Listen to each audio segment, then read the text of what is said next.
Yo, hey, what's up guys? Forrest is dropping a free mythical champion, and honestly, this might be one of the most interesting kit we ever seen. Not necessarily the most busted, but easily one of the most endgame champion we ever seen. She heals, she shields, she provokes, she destroys up to 50% of the target's HP in one hit. She joins in your team's attack, but as always, the real question is she actually worth building, or is she just a shiny trophy for a whale account? Today, we're gonna break down Anaxia the Reborn, the free mythical you can collect from the Forrest. What her base form does, what her second form does, what I think she's actually good at, and what the catch is. There is definitely a catch. Alright, here is the plan for the video. First, we're gonna go over the base form, which is defense based. I will talk about what I like, what I don't like, and where I think she can actually be useful. Second, we will go over the second form, which is HP based, and I think there is the most juice in it in the second form. And afterwards, I'm gonna give you my general opinion about the whole champion. So let's talk about her kit. She is Spirit Affinity, and her A1 attacks one enemy, and she gives us a heal by 5% of her max HP and an additional 5% if the enemy has leech. So up to 10% every time she does use her A1. A juicy heal is quite nice. You can do this in other ways, for example an ally attack, counter attack, and she will provide that in a second. We will talk about it, and generally it's okay, but not the most end game like A1. And on the A2 we got, she attacks all enemies, then she is gonna heal everybody by 15% of her max HP, but also gets an additional 5% per leech on the enemy team. So this can be quite juicy, like 40% for normal stages, and even further if you think about Spider or something. But her second effect on the skill is that if you get a surplus heal from her, it will be converted into a shield. But as far as I understand, you can only get up to 30% of your champion's max HP in a value of a shield. It's quite an okay skill, not the craziest in the world. It heals really good, and until now we just saw that she maybe is just an insane healer on her base form. So let's see what she can do on the A3. She's gonna attack everybody, then she's gonna place the leech debuff for 2 turns, a provoke debuff for 1 turn, and a counter attack buff on herself for 2 turns. So this is screaming, hey, I'm a healer. I put out leech, everybody can heal about that. I put out provoke with a counter attack that leads more into A1s, that actually gives you more heals. So at this point, crazy good healer is kind of the theme that I get. Let's check out the passive. So what is the passive gonna do? Every time she is gonna hit an enemy under a leech, she will get 5% more defense and 5% more HP. It will stack up to a 50%. I think that's probably something for the second form, that she will get more HP, more defense, you maybe do more damage or whatever. We will see that when we check out the second form. But also, every time your enemy has more attack than defense, the enemy will get a decreased attack. If your enemy has a lot more defense than attack, then the enemy will get a decreased defense when you are getting attacked. That is quite nice. It depends on the boss, on the enemy, what they get, but it will always be beneficial because the attack based damage dealer with decreased attack is just hitting less, or yeah, without having defense you also do not hit really good. But also there's another effect: when attacked by an enemy under leech debuff, has a 50% chance to place a provoke debuff for 1 turn.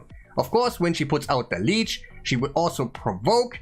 That means there is possibilities of an endless provoke loop.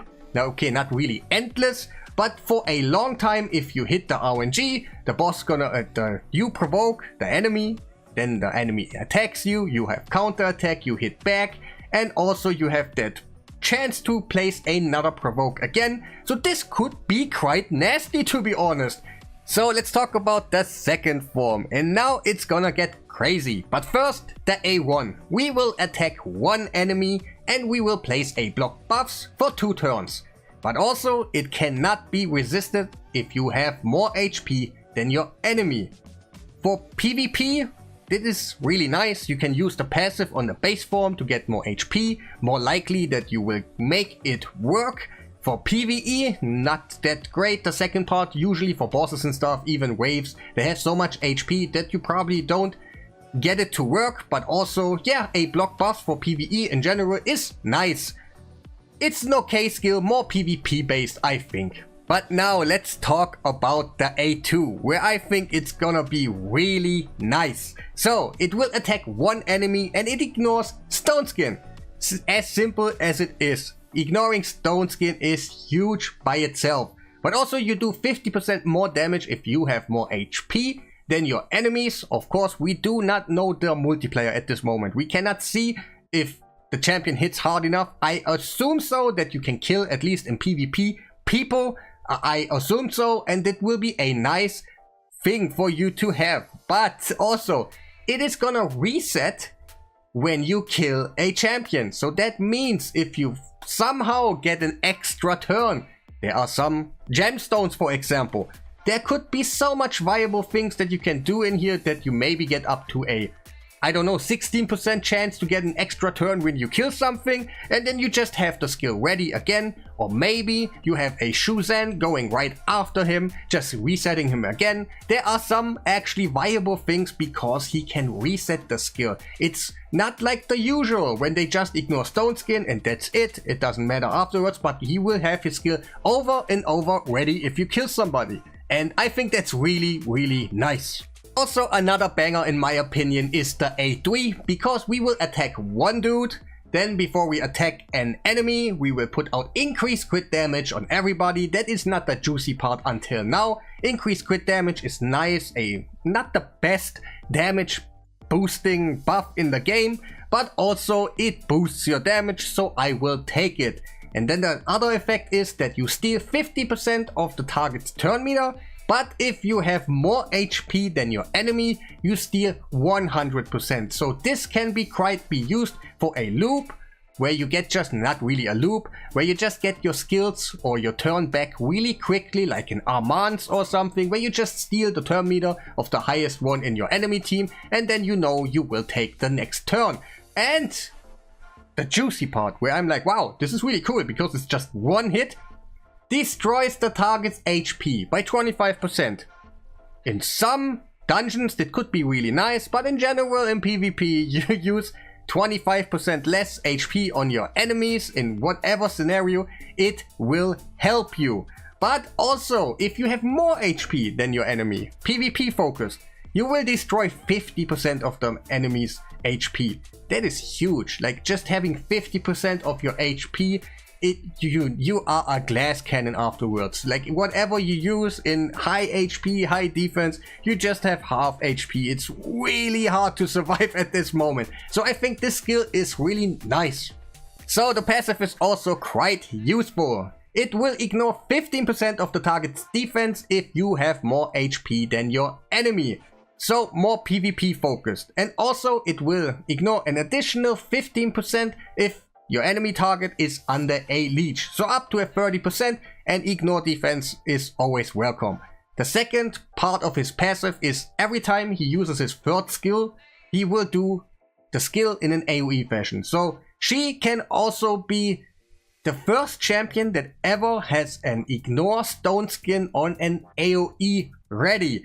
That is amazing. Like, this could be game changing.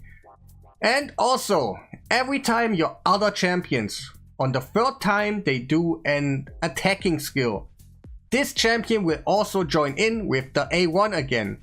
At this moment we don't know the multipliers and everything, if she hits hard, super crazy, not so crazy, but this seems to be a really nice kit overall.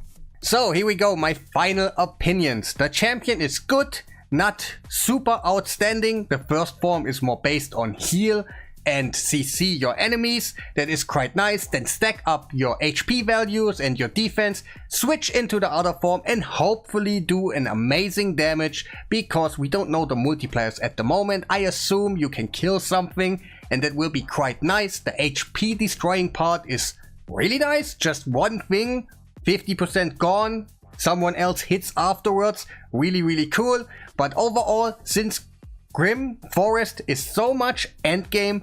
I don't think this champion deserves a really overpowered like champion status. It is just more like a nice champion that maybe hits really hard, and I take it back when this champion hits really hard. I take everything back, really nice champion, but it's more like dependable, whatever kind of multipliers we have.